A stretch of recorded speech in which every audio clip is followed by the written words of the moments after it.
All right.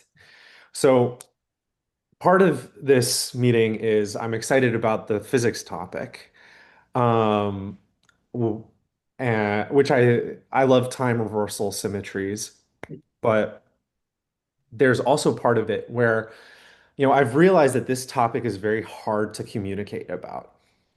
And one of the things that we're seeing now is that we're communicating in science in different ways with the advent of AI, and the way that it changes the interface between us might expand new possibilities for communication. And honestly, vibe coding up simulations that are easily shareable seems to be something that can really give us a much higher dimensional interface. So I'm hoping this is a successful experiment in that uh, project.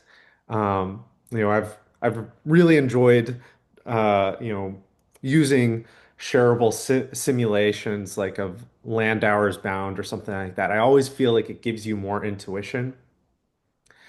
So hopefully we can get to the simulations uh, pretty quickly. And some of this stuff is going to be like painfully familiar to some people, but also um, presented at a level that, is hopefully accessible to everyone. So, but please, whether you have like questions that are foundational because you're maybe unfamiliar with the field, or you're extremely familiar with the field and you want to challenge something, please just, let the questions or comments fly. So let's just get rolling. I'm going to share my screen. So, can you all see? Yeah. All right. So, thermodynamics of remembering backwards, memory beyond the stationary bit. This title is maybe evocative, but potentially unclear what it means. I've put an evocative slide here where you have entropy production on this axis and quantum time reversal ambiguity on this axis. I don't expect you to know what either of these mean, but just notice that the quantum cases are in this corner and the classical case is in this corner. So maybe we can get to this today. If we don't, that's fine. So the broad idea here is that irreversibility of any kind requires entropy production. So the universe tends towards disorder, and therefore entropy production is non-negative on average. We see some sort of system behaving. That we have this waterfall where water is very rapidly flowing to a lower potential energy state, dissipating heat, creating entropy. And observing this waterfall, you say, there's some irreversibility here. Uh, the water depth really frequently goes in this direction. And, there's some mist that drifts up in the other direction, but it pales in comparison to this flow. And this indicates that unlike a lake where there's more equal flow in a variety of directions, this is producing a lot of entropy. So how do we think of the entropy production? There's Well, if we're aware of a system like a river or a lake or a particle in a box that's entangled or coupled with its environment, we have the entropy change in the system and the entropy change of the environment. Now, what is the entropy change of the environment? You might think of it as, say, the sum of the heats that flow into different reservoirs at different temperatures, plus changes in chemical potential like batteries. And then it turns out that you can estimate or evaluate, if you know exactly what's going on in the system, the entropy production by just looking at trajectories of the system.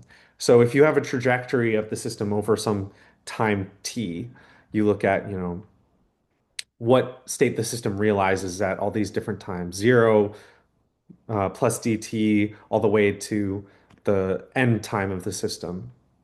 And you look at the probability of the log of the forward trajectory probability over the reverse trajectory probability, where you reorder the trajectory and take the dagger, which basically means the time reversal of that state. So, what does that mean? We'll get to that. But essentially, uh, we have something physical about our environment, like energy flows and chemical potential flows. And then you have something statistical about it, which is basically the relative entropy between forward system trajectories and reverse system trajectories. Now, where does this come from? Uh, we can be more precise than this, but we'll just lean on this idea of detailed balance because it's an idea that's been used a lot in stochastic thermodynamics to derive a variety of things from detailed fluctuation theorems to you know expressions for entropy production. And the basic idea is we might make an approximation of the dynamics of our system um, by looking at, say, a stochastic computation where the probability of going from S0 to S tau is expressed by this M matrix. I suppose you could think of it as a matrix. And you have discrete updates, meaning that in discrete time, you go from S0 to S tau by summing over, basically applying this matrix. And then you might have all these different states, and you have different rates of flow between the states. And detailed balance basically tells us that the rate of entropy production in the environment is proportional to the log of the ratio between the forward rate and the reverse rate of transition, or the forward probability of a transition over the reverse probability of a transition. So here, that means, if you have these two states, this highly probable transition produces entropy, this less likely transition absorbs entropy from the environment. So you might think of it like this state uh, experiences like an energy uh, decrease going from this state to this state. And so when you have the system fall from here to here, you lose that energy to the environment. But sometimes thermal fluctuations pop you back from this state to this state. And you can do continuous time rate equations with this as well. You can say, well, the transition matrix is approximately um, equal to the identity plus dt times some rate matrix, and that rate matrix tells you the rate of change of your probabilities as a function of time. And as it turns out, the the change in the entropy is also related in exactly the same way um, to the rate matrices as it's related to the transition matrices in the case that your states are time reversal invariant. So there are a lot of consequences that come from these detailed balance assumptions, and there are a lot of results in stochastic thermodynamics. One of them is, for instance, that there's an error dissipation bound when you're trying to do any sort of irreversible computation. Now, imagine you want to do some computation with error rate epsilon. And what this computation is basically a mapping from the states to themselves. And that mapping might be compressive.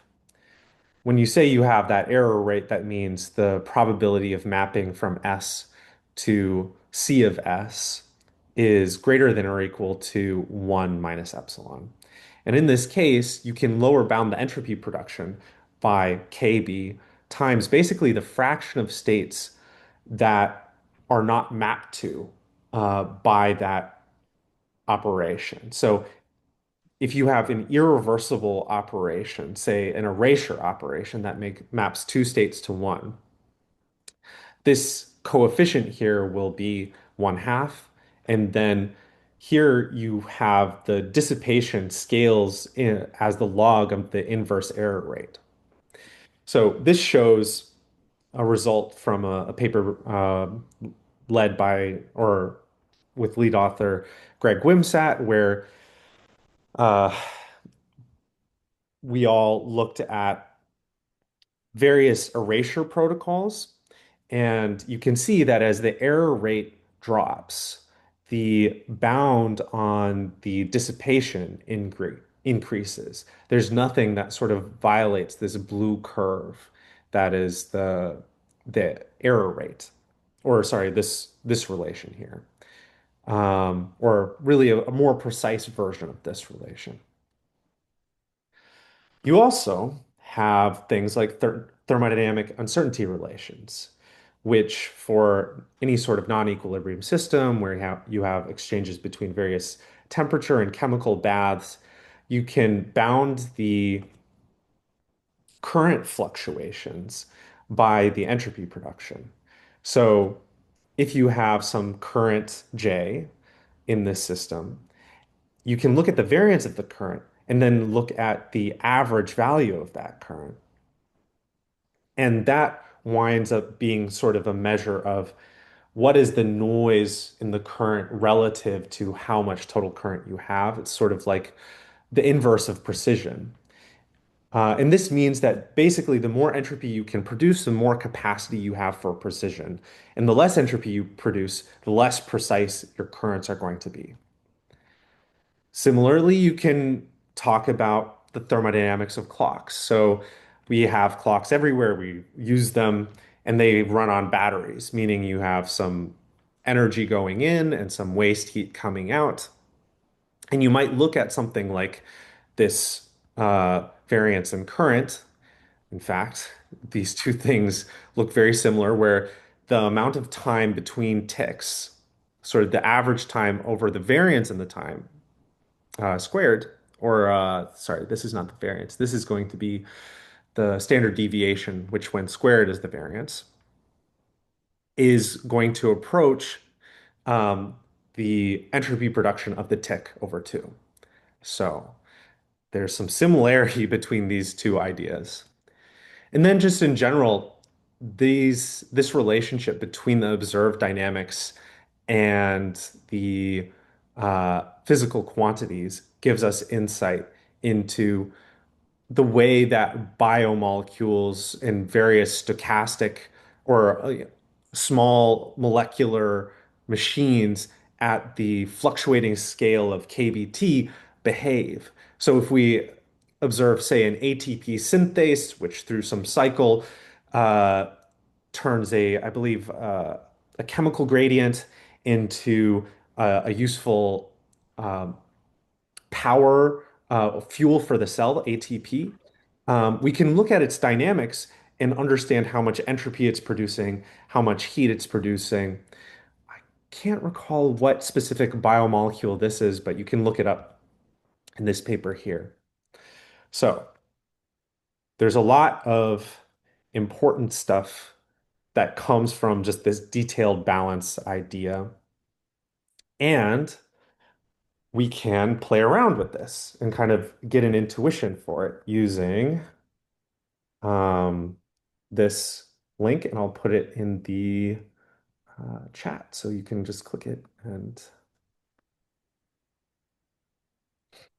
so I'm going to lead the way and kind of show you how to use it.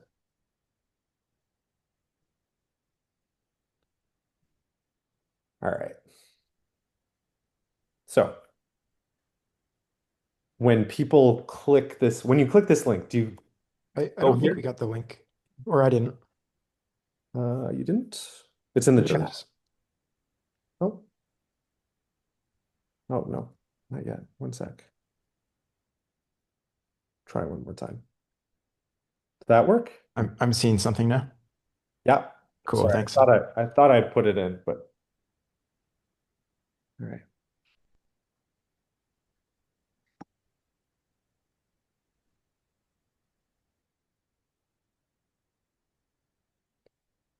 So everyone has the link. Good. So what are we seeing here? We're seeing a underdamped Brownian particle in a double well potential.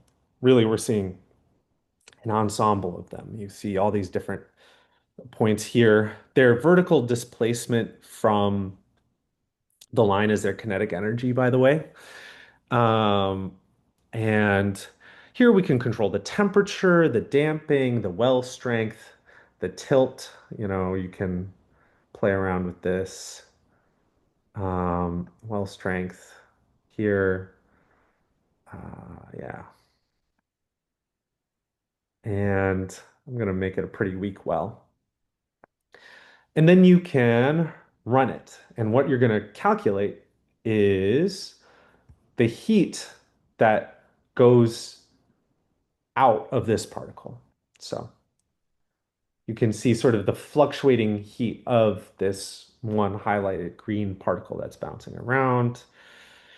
Um, I think I want to change this a little bit so that the wall is a little bit less, so that it transitions more between the sides. Come on. Ah. In any case, you might notice that, there we go, it goes between the sides. You might notice there's a 0 and a 1 here, right? And that's because one might see this system as storing information. You've got a local minimum here and a local minimum here, meaning that there's some ability to uh, capture information in the system. And here we see, a little histogram of all the different particles. Now, we could do a Markov approximation of this system by just looking at the statistics of 0 and 1. So here we're basically estimating the rate of going from 0 to 1 and 1 to 0. From that, we can also estimate the heat using our little detailed balance relation. And while this isn't exactly the same, it's kind of tracking, right? You see that the estimator for Q is maybe kind of sh showing us of the um, the average of the this fluctuating green line, right? So this is a two-state system, kind of maybe intuitive, maybe not. But we can also do more interesting things. For instance, let's look at a two-dimensional system. So here we have a potential energy landscape that has a quartic portion and a quadratic portion, so that you have this like ring, this donut of minimum energy. And in it, I've also given some drive here, but uh, on its own, this is just particles bouncing around in this ring. And you can see sort of the heat fluctuations there. But you can also add an external drive, which is a non-conservative force. This can't be described by a Hamiltonian, but you can think of it as some external force that's driving the system in a loop, introducing some irreversibility to the system. And now you see that the heat is slowly increasing alongside, the particles' precession through the the donut. Now, here, if we also see a histogram that I'm going to explain in a second, but let's do the same sort of Markov approximation here. I'm going to break it into 24 different little sections, and now you're bopping around between these sections, starting at 24, going all the way like this, clockwise around, and you see that let's reset this thing. You see that this Markov approximation is kind of fitting what's what's going on here. It's a bit of a lower bound, but it's not. It's giving you some sense about the flow of energy in the system. Now, uh, I mentioned thermodynamic uncertainty relations. I mentioned uh, clocks. Well, it's no accident that this is broken up into 24 sections. You could think of this as like a stochastic clock, where the particle tells you what time it is. So here you can say, okay, the angle here is, well, negative the angle is kind of proportional to your estimated time.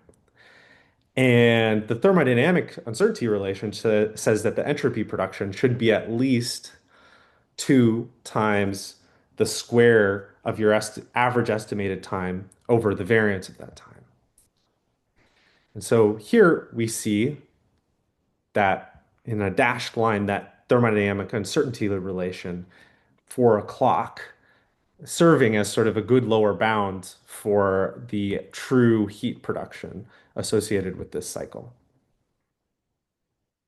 And here you see um, the histogram of estimated times sort of being pushed further and further away from the origin. Let me reinitialize it because it starts pretty spread out. But as the entropy production increases linearly, you find that the distribution becomes narrow and narrower relative to its distance from the origin. And so this is maybe if you had a watch, you wouldn't imagine like you look at your watch and supposedly an hour has passed, but there's like this is like a uh maybe a if an hour's passed here, this is like maybe 5 minutes of uncertainty. So that's the necessary level of uncertainty when you've dissipated 400 kBT of power or of entropy. So if you have a real wristwatch and you want it to be very precise, according to this, you really need to dissipate a lot of entropy production. And that'll sort of squeeze the distribution.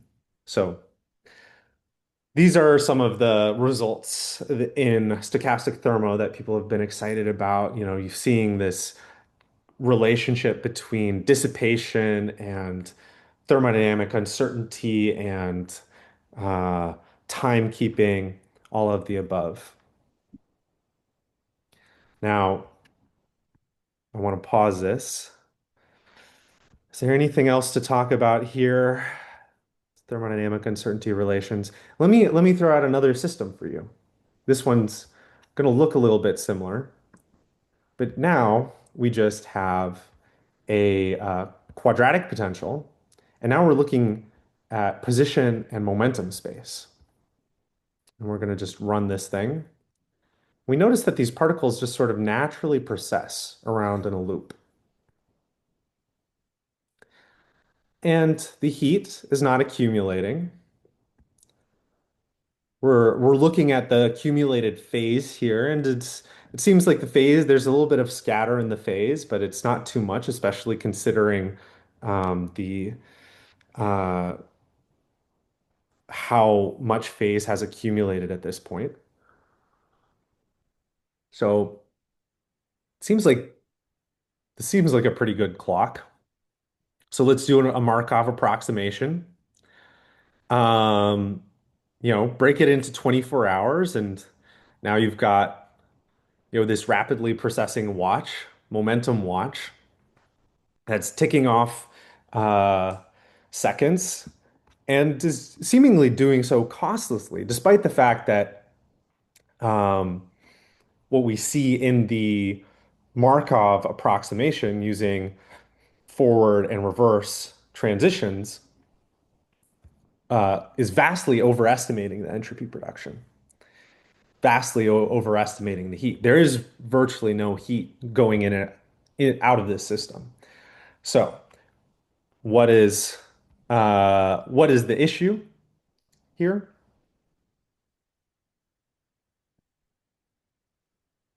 Why is the this not correctly estimating the entropy production or lower bounding the entropy production?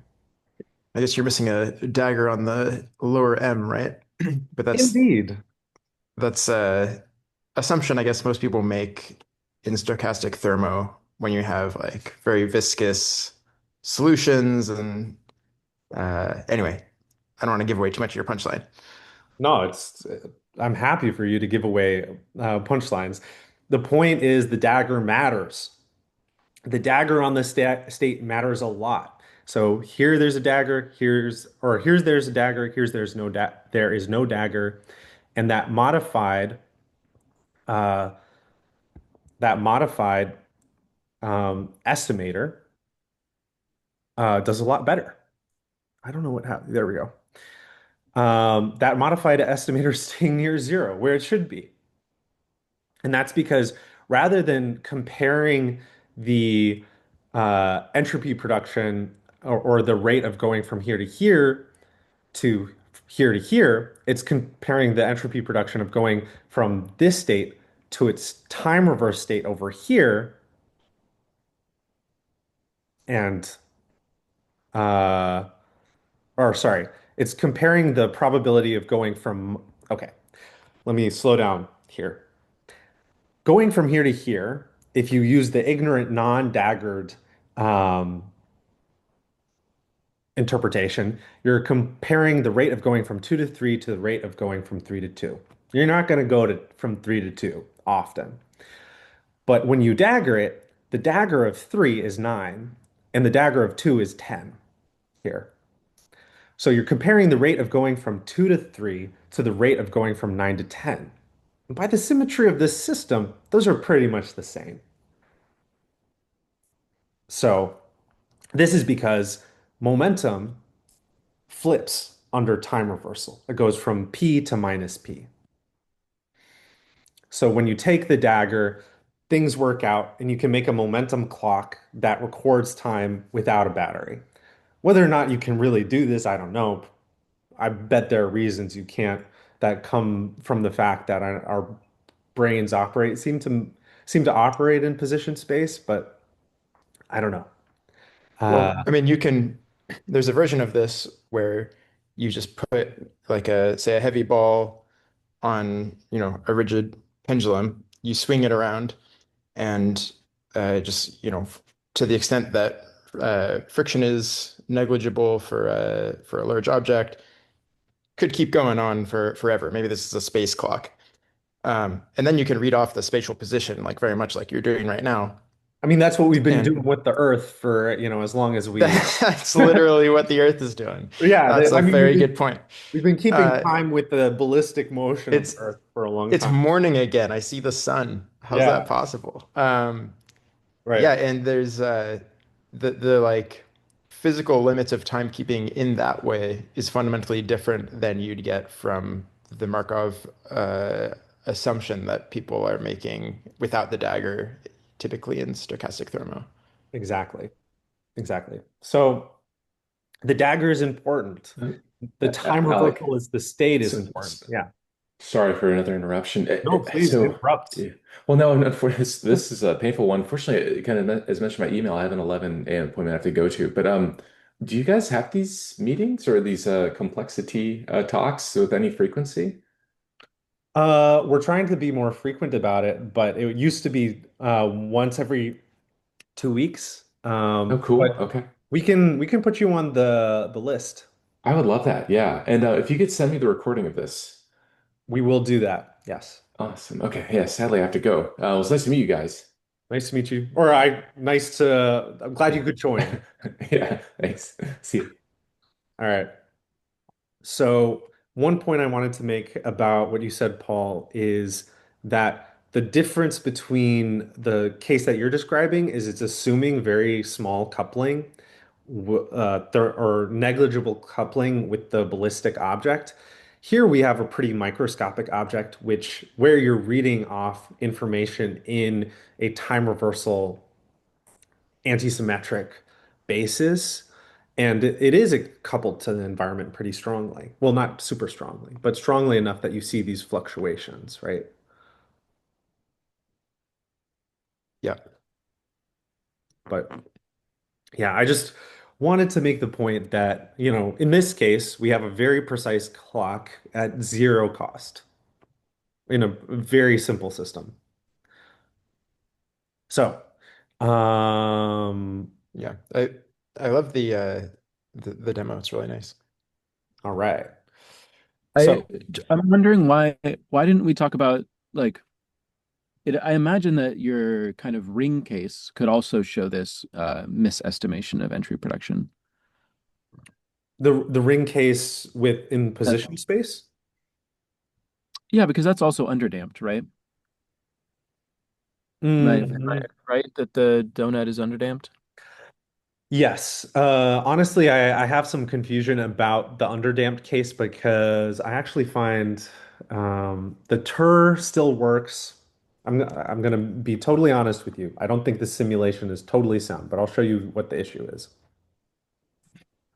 Okay. So this uh, this is pretty damped at the moment. Yeah.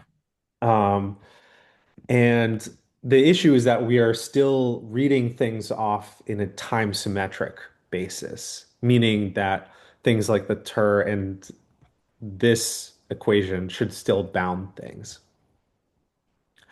But if a Markovian approximation is good. But here's what I'm seeing, let's turn down the damping and just starts to fly around. Um, the true heat here, well, it still looks like it's lower bounded. Hmm. Yeah. Let me pause and reset. So, so you turn down the damping and it's much less Markovian. Ah, yeah. For some reason, Mm. the Markovian estimator is far above what it should be. And I don't know that if So that's there's two places where the time reversal comes in, right? One is Mhm. in terms of the types of state, the memory elements, whether Mhm. those are time reversal symmetric or not. And then the other is uh, in terms of the Hamiltonian dynamic here. So I guess it depends if this was like a magnetic drive or something, then you'd have to flip that in a way, which would change the relationship. I don't think we would view this as a magnetic drive. I think it's like an external force that could be, Mhm. you know, That's true, and that would probably change the nature of the yeah. symmetry of the states. You can simulate this basically by, having a fluid flow or something um, that your Brownian particle is embedded in. But I think the issue, I'm genuinely concerned by this element of the simulation that the estimator is so bad for this particular case. I've been trying to Mm. workshop this, and the thermodynamic uncertainty relation is still great.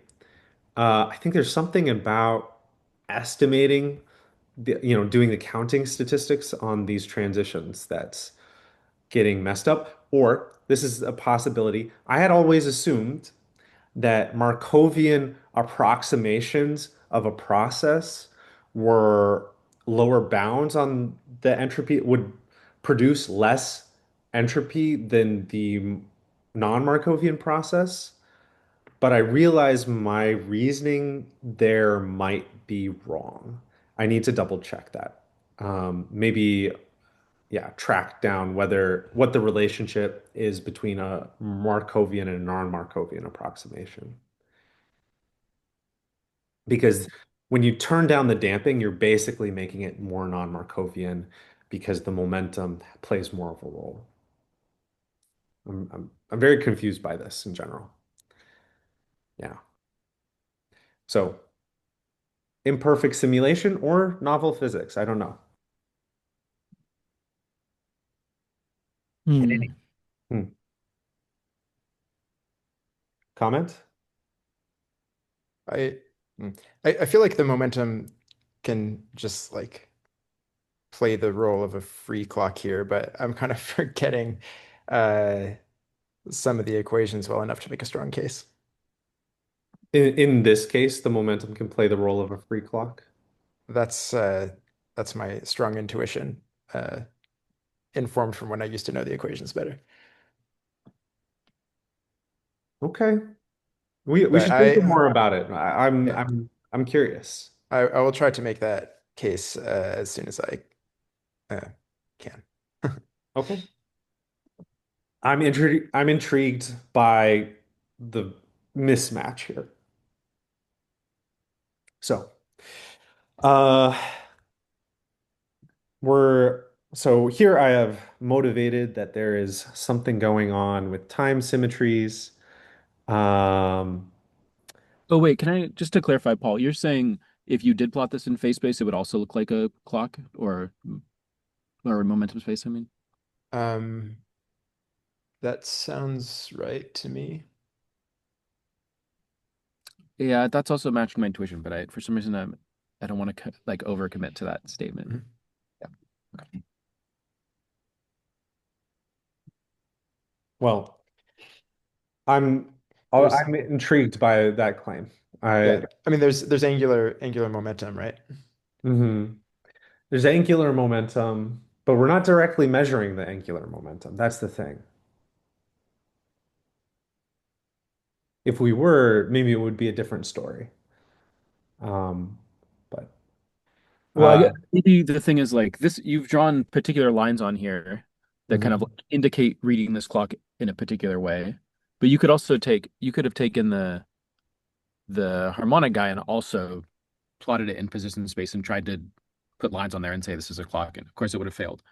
But maybe there's another projection of this where you can also draw lines in where it's like, oh yeah, we actually could think about this as measuring angular momentum. Essentially the issue here is like the system is doing something, and then we have a lens on it, and depending on our lens, that changes the time reversal symmetries of it.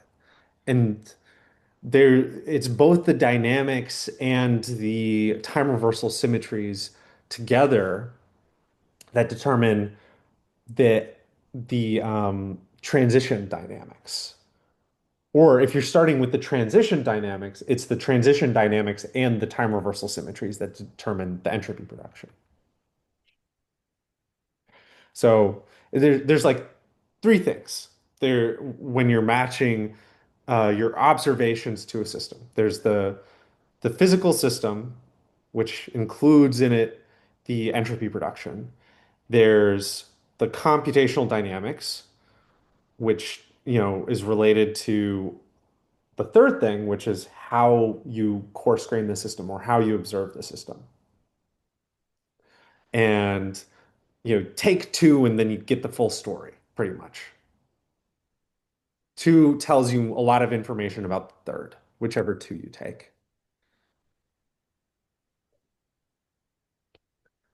So, remixing detailed balance, basically, we're asking what does Dagger do that gets us around thermodynamic uncertainty relations, the thermodynamics of clocks, the supposed cost of computational irreversibility. Well, when you have the entropy production in the environment affected by this dagger, you can see that time reversal for a positional state um, is an identity, while say for magnetic or spin storage, it's a swap. And in the classical case, this still has a lower bound, as it turns out, where the irreversibility in the entropy production, or sorry, the irreversibility in the computation tells you the coefficient of sort of how much entropy must be dissipated, or the log. It tells you the coefficient of the log inverse error term when you're evaluating how much entropy must be dissipated. But for reversible computations, it changes which are costly and which are not. So if we look at a forward computation that's a cycle between, a binary system of zero, 2 bits, and we can represent this in position or in magnetic storage. In position storage, you have sort of this forward arrow, uh, the computation, and then you have a reverse computation, which is the same thing because this positional information encoding doesn't change the computation. But when you have a swap as part of the computation, you look at the reverse computation, and suddenly all the arrows are matched up. So the arrows are not matched up going forward and reverse for positional storage, meaning you have a lot of dissipation for this cyclical process. This is sort of a fundamentally irreversible cycle, not compressive, but irreversible. But magnetic storage is able to implement it with zero dissipation. By contrast, if you have an identity mixed with a swap, this is totally reversible when you look at it from a positional storage uh, viewpoint, but totally irreversible when you have a magnetic storage viewpoint. And so now we're going to do another simulation or that's going to give us a little bit more insight into how these time reversal operators. At the risk of rudely interrupting, I feel, at least for myself, I have some resolution to the last thing Yeah. about um, like how you can get away with kind of for free clock in the spatial case. Hmm. Um, so so usually we think of the dissipation coming from log of something like probability of forward trajectory under forward driving divided by probability of reverse trajectory under reverse driving. We might have been looking at the equations where you have like time symmetric driving, but it sounds like you're talking about a case where you don't have time symmetric driving, that maybe you're like uh, there's turning a crank or like putting a stick in the water or something like this. And then the time reversal driving would be doing the opposite, which would just make all of the particles flow the other way, um, which would then I want to say make everything right again. If that like you could use then just like the correct approximator and be like, oh, I can do this without any introduction. Right. You can do you can do reversible timekeeping if you have a time antisymmetric signal, right? That's Yeah. that's what you're saying. Yeah. Yeah. And my understanding of your like description of the force was something along those lines. True. Though I would edit my description of the force as being something that was driven by, say, a chemical potential or like a battery, so that there's constant, Mm. uh, constant, like control parameter and so So the paper for this is called Sticks Are Better Than Batteries. Just sticks are better than batteries. Okay, sticks are better than batteries. True. yeah, just like more efficient. Yeah, more efficient. Although me moving the stick required chemical potential energy to be burned in my body, so maybe I was just sweeping it all under the rug. Exactly. You don't like there's irreversibility in this motion, so uh Wait, how does a battery do that in position space? Make that, I feel like it's not clear to me. Oh, well, I guess like a battery could run a like a pistony thing that gives a circular motion. I would say one way a battery does this is you could literally have a chemical potential at one side and a chemical potential at the other, and that creates a persistent current through the circuit, right? So, In position space, you're imagining. mhm. Okay.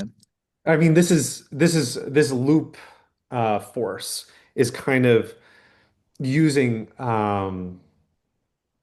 the idea of a spiral staircase, right? Where there's some non-equilibrium resource that you're coarse graining out, uh, that or a spiral slide, where there's some non-equilibrium resource that you're coarse graining out that sort of continually drives you um, one direction. So maybe um, does that mean that in fact what the overestimate that we were seeing is somehow actually measuring also the what you're losing in the spiral?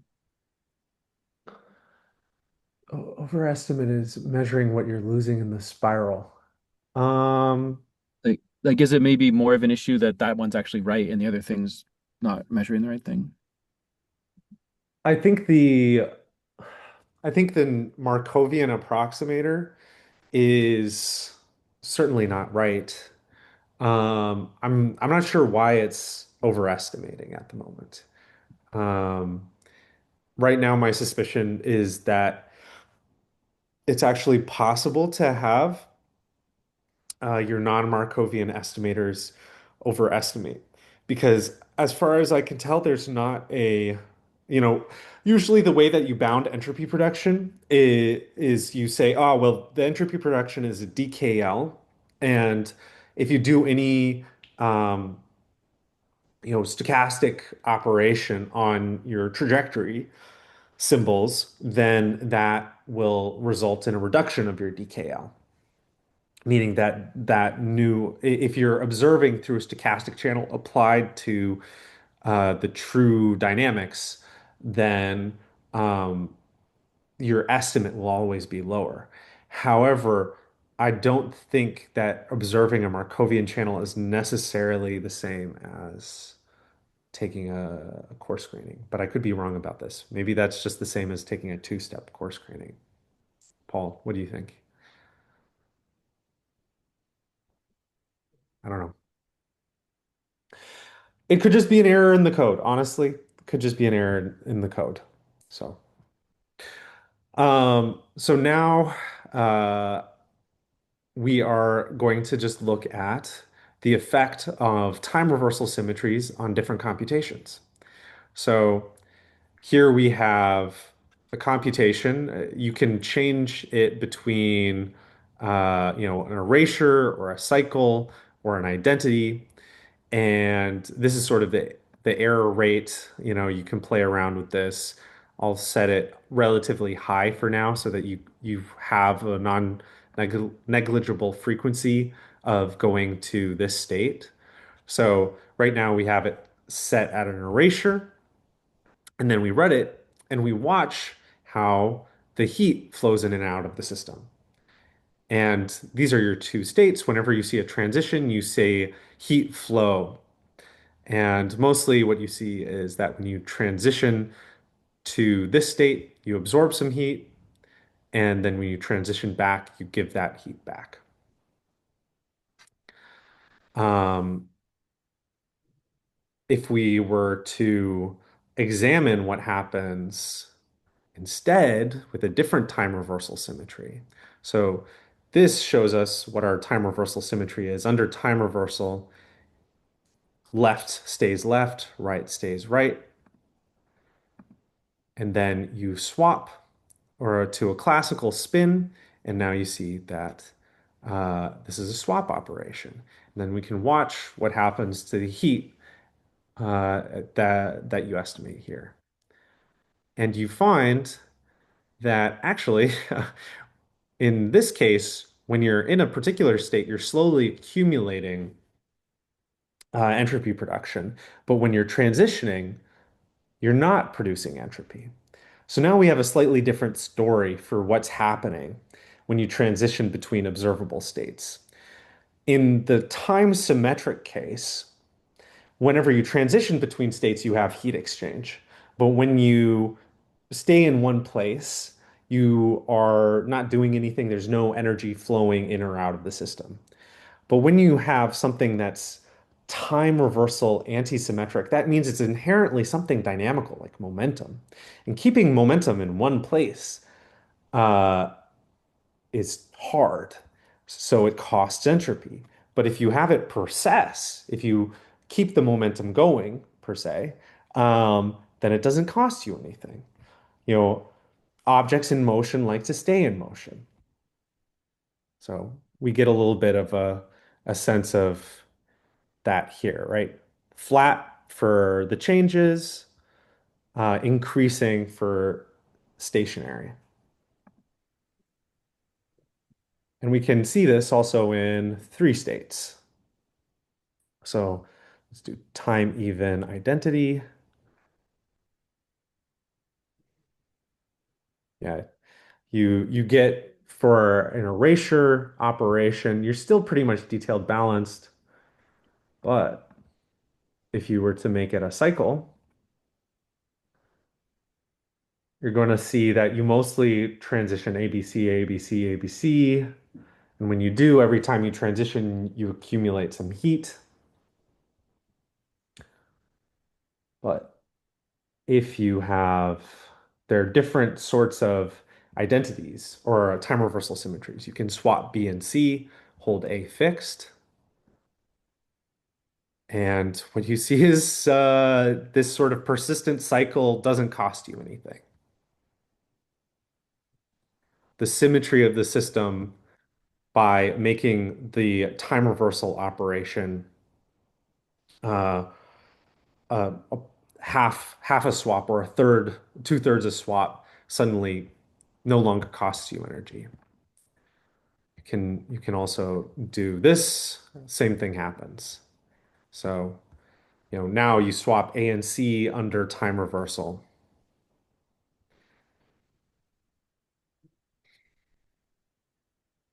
There you go.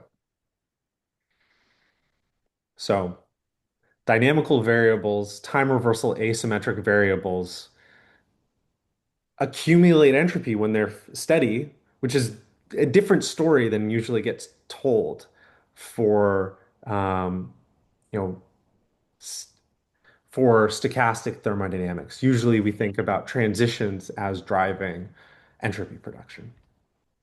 Hmm. Something I'm wondering is like how explicit can we get in terms of uh, creating a physical system or suggesting a physical system where you like write down the you write down what the constituents are like, what the Hamiltonian's like. Because someone can look at this and be like, this is weird, doesn't work with my intuition, and you haven't set a physical system that does it. So yeah, I'm just wondering. I mean, like we think of like spins and uh, maybe spatial memory, but can you think of like kind of the whole physical story or tell us the whole physical story for how this might work? In some cases, I think, the harmonic potential where we're breaking, phase space, including momentum, into wedges, kind of tells this story, right? It reproduces this plot where you have sort of this processing cycle that doesn't accumulate any entropy production. Is this kind of like coarse graining the clock into three sections? One, which is like the um to like the negative x semiplane, and the other two, which are like the other two quartiles. With Exactly. Yeah. Right. So that's something like you have a double well. If you're in the left side, you care about position, and if you're on the right side, you care about momentum. Something like that. Uh, And that like we could go back and I could show you sort of what it's more like you break it up into, well, actually, yeah, you could do that. But I think more the way that I would do it is into equal thirds. Break up phase space into equal thirds where, two-thirds are sort of reflections of each other, and the other one is a reflection of itself. Does that make sense? Mm.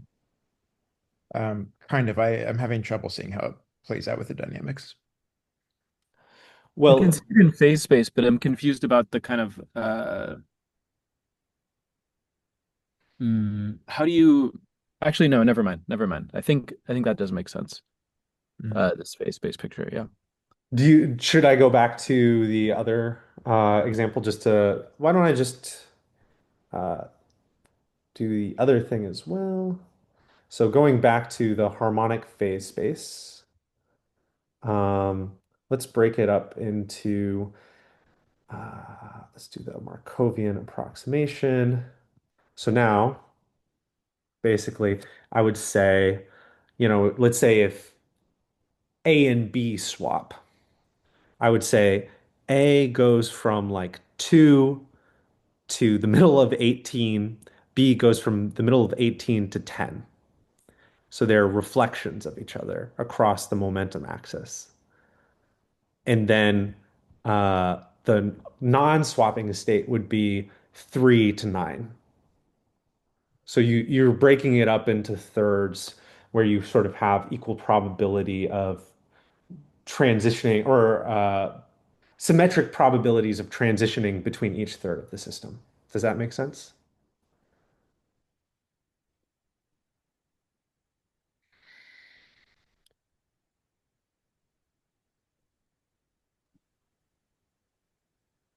So this so did I hear correctly? Like the suggestion was on the one that returns to itself. You're kind of chopping up in this way, which is not like spatially contiguous. Yeah. So it's like there's it's not just position that you're Mhm. identifying. It's a mix of position and momentum. It's a subspace of position and momentum space. Yeah. It's good. It's hard to imagine, but I can imagine maybe a good way to think about it is imagine if you wanted to take that memory and turn it into positional memory for Hmm. long-term storage. You can imagine, I think, capturing those three things. I want to say that you could imagine establishing a potential energy like protocol that would capture those three things separately. Um, right? I think, and this is just a hypothesis that's vaguely justified by some math I've done years ago, that process of translating time asymmetric memory to time symmetric memory requires entropy production, and you can prove it. Yeah, yeah, I think it definitely would. Yeah. Yeah. And that's where the probably the thermodynamic uncertainty relations and such wind up applying as long as you're experiencing the world in um, time symmetric space. However, I think we could probably find ways to concatenate um, elementary logic operations that are time reversal anti-symmetric in various ways to produce an integrated computation that's pretty efficient that avoids dissipation by avoiding like by implementing sort of cyclical costless things in the intermediate space and only observing at the beginning and end of the computation. Yeah. Basically by just like not measuring for a while and the computation goes, and then you pay some cost every time you intervene to put things into some spatial basis. Exactly. Yeah. Exactly. I think so. It's like the spatial interpretation would be the costly thing.